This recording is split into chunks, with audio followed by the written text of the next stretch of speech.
Assalamualaikum warahmatullahi wabarakatuh. Berjumpa lagi bersama saya Irawan Diana. Pada kesempatan kali ini kita akan coba mengedit foto awan agar bisa bergerak. Ya, yang tadinya seperti ini. Sekarang kita ubah menjadi seperti ini.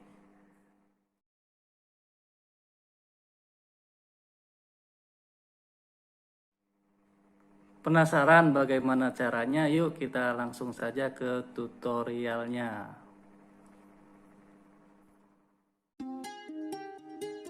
Kita buka aplikasi Kinemasternya.